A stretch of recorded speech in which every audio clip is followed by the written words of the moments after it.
Hi ಎಲ್ರಿಗೂ ನಮಸ್ಕಾರ. ಇದು ಟ್ಯೂಸ್ಡೇ ಮಾರ್ನಿಂಗ್. ನೋಡಿ, ಇಲ್ಲಿ ನಮ್ಮ ಮನೆಯವರು ತರಕಾರಿನ ಕಟ್ ಮಾಡಿಕೊಡ್ತಾ ಇದ್ದಾರೆ.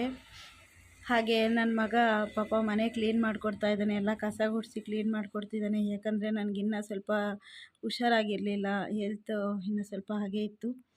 ಹಾಗಾಗಿ ನನ್ನ ಕೈಲಿ ಕೆಲಸ ಮಾಡೋಕ್ಕಾಗಲ್ಲ ಅಂದಿದ್ದಕ್ಕೆ ಪಾಪ ಇಬ್ಬರು ಸೇರ್ಕೊಂಡು ನನಗೆ ತುಂಬ ಹೆಲ್ಪ್ ಮಾಡ್ತಾ ಇದ್ದಾರೆ. ನಾನು ಅವನಿಗೆ ಟಿಫನ್ ಮಾಡಿಕೊಟ್ಟು ಎಲ್ಲರೂ ರೆಡಿ ಆದ್ವಿ. ಅವನು ಹೋದ, ನಾವು ಹೊರಗಡೆ ಹೊರಡ್ವಿ. ನಮ್ಮ ಮನೆಯವರು ನಾವಿಬ್ಬರು ಬ್ಯಾಂಕಿಗೆ ಹೋದ್ವಿ. ಬ್ಯಾಂಕಿಗೆ ಏನಕ್ಕೆ ಅಂದರೆ, ನಮ್ಮ ಮನೆಯವರು ಸ್ವಲ್ಪ ಯಾವುದಾದ್ರು ಇನ್ಕಮ್ ಬಂದಾಗ ಎಕ್ಸ್ಟ್ರಾ ಇದ್ದರೆ ಅದನ್ನು ಮನೇಲಿಟ್ಟರೆ ಖರ್ಚಾಗತ್ತೆ ಅಂತೇಳ್ಬಿಟ್ಟು ಬ್ಯಾಂಕಲ್ಲಿ ಇಡ್ತಾರೆ. ಅಂದರೆ ಎಫ್ ಡಿ ಮಾಡ್ತಾರೆ. ಎಫ್ ಡಿ ಮಾಡೋದ್ರಿಂದ ಅದನ್ನು ಯಾವಾಗಂದ್ರೆ ಅವಾಗಲೇ ಎತ್ಕೊಳ್ಳೋಕ್ಕಾಗಲ್ಲ. ಹಾಗಾಗಿ ಸೇಫಾಗಿರುತ್ತೆ ಅಂತ. ಅದೇ ಅಕೌಂಟಲ್ಲಿ ಹಾಕ್ಕೊಂಡ್ರೆ ಯಾವಾಗ ಬೇಕೋ ಆವಾಗ ಯೂಸ್ ಮಾಡ್ಕೊಂಡು ಖಾಲಿ ಮಾಡ್ತೀನಿ ಅಂತೇಳ್ಬಿಟ್ಟು ಅವರು ಯಾವಾಗಲೂ ಅಷ್ಟೇ ದುಡ್ಡು ಸ್ವಲ್ಪ ಜಾಸ್ತಿ ಇದ್ದರೆ ಬ್ಯಾಂಕಲ್ಲಿ ಇಟ್ಬಿಡ್ತಾರೆ, ಎಫ್ ಡಿ ಮಾಡ್ತಾರೆ. ಹಾಗಾಗಿ ಅದು ಯಾವಾಗಂದ್ರೆ ಅವಾಗಲೇ ಎತ್ಕೊಳ್ಳೋಕ್ಕಾಗಲ್ಲ. ಇದರಿಂದ ನಮಗೂ ಸ್ವಲ್ಪ ಅನುಕೂಲನೇ, ದುಡ್ಡು ಸೇವ್ ಆಗುತ್ತೆ.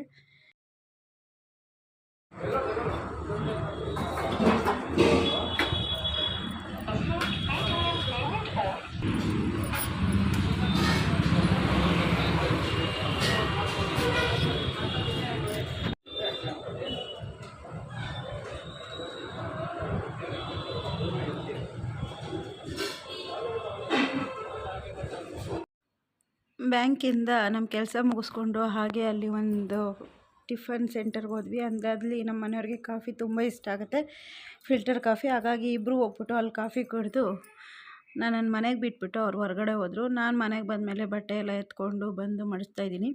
ಹಾಗೆ ದುಡ್ಡಿನ ಬಗ್ಗೆ ಇನ್ನೊಂದಷ್ಟು ಮಾತಾಡೋಣ ಅಂತ. ನಾವು ಶಕ್ತಿ ಇದ್ದಾಗ ಚೆನ್ನಾಗಿ ದುಡಿಬೇಕಾದ್ರೇ ಸ್ವಲ್ಪ ಹಣನ ಸೇವ್ ಮಾಡಿಟ್ಕೋಬೇಕು. ಸೇವ್ ಮಾಡೋದ್ರ ಜೊತೆಗೆ ಇನ್ವೆಸ್ಟ್ ಮಾಡೋದು ತುಂಬ ಒಳ್ಳೆಯದು. ಆದರೆ ನಮ್ಮ ಮನೆಯವ್ರಿಗೆ ಇನ್ವೆಸ್ಟ್ಮೆಂಟ್ ಬಗ್ಗೆ ಅಷ್ಟೊಂದು ಐಡಿಯಾ ಇಲ್ಲ. ಹಾಗಾಗಿ ಅವರು ಇನ್ವೆಸ್ಟ್ ಮಾಡೋದ್ರ ಬಗ್ಗೆ ಆಸಕ್ತಿ ತೋರಿಸಲ್ಲ. ನಾವು ಹೇಳಿದ್ರು ಕೇಳಲ್ಲ ಅವರು. ಅವ್ರಿಗೆ ಇಷ್ಟ ಆಗಲ್ಲ, ಆಮೇಲೆ ಲಾಸ್ ಆಗಿಬಿಡುತ್ತೆ ಹಾಗೆ ಹೀಗೆ ಅಂತ ಹೆದರ್ಕೊಳ್ತಾರೆ. ಹಾಗಾಗಿ ನಾವು ಸೇವ್ ಮಾಡೋ ಹಣನ ಸ್ವಲ್ಪ ತಿಳ್ಕೊಂಡು ಈ ಒಳ್ಳೆ ಕಡೆ ಇನ್ವೆಸ್ಟ್ ಮಾಡೋದ್ರಿಂದನೂ ನಮಗೆ ಅನುಕೂಲನೇ. ಹಾಗಾಗಿ ಯಾರೂ ಸಮೇತ ದುಡ್ಡನ್ನ ವೇಸ್ಟ್ ಮಾಡ್ಕೊಬೇಡಿ.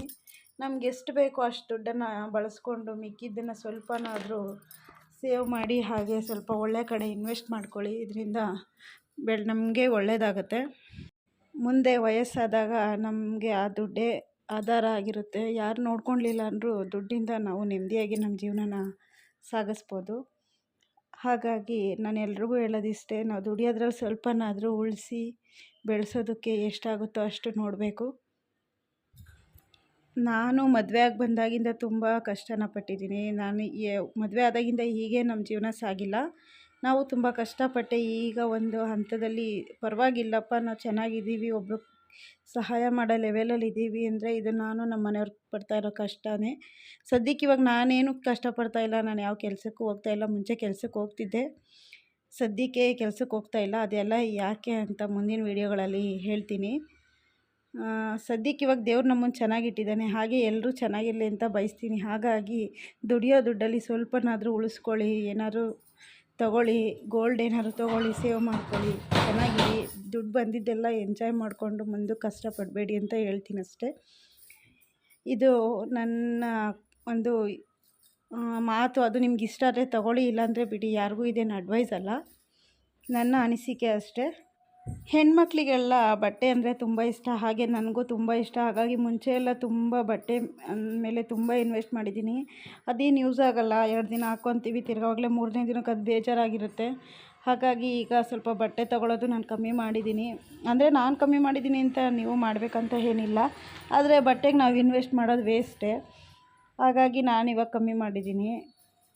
ಅದೇ ದುಡ್ಡನ್ನ ಗೋಲ್ಡ್ ಮೇಲೆ ಏನಾದರೂ ಇನ್ವೆಸ್ಟ್ ಮಾಡಿದ್ರೆ ನಾಳೆ ದಿನ ಅದಕ್ಕೆ ನಮಗೆ ಹೆಲ್ಪ್ ಆಗುತ್ತೆ ಅಂತ ನಾನಿವಾಗ ಬಟ್ಟೆ ಎಲ್ಲ ತೊಗೊಳ್ಳೋದು ಸ್ವಲ್ಪ ಕಮ್ಮಿ ಮಾಡಿದ್ದೀನಿ.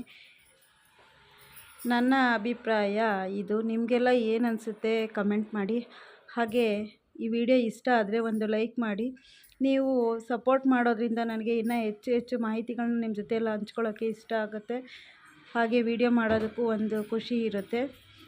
ಯಾರಿಗೆಲ್ಲ ಈ ವಿಡಿಯೋ ಇಷ್ಟ ಆದರೆ ಲೈಕ್ ಮಾಡಿ. ಹಾಗೆ ಯಾರೆಲ್ಲ ಹೊಸದಾಗಿ ನನ್ನ ಚಾನಲ್ ನೋಡ್ತಾ ಇದ್ದೀರೋ ಪ್ಲೀಸ್ ಸಬ್ಸ್ಕ್ರೈಬ್ ಮಾಡಿ, ಸಪೋರ್ಟ್ ಮಾಡಿ.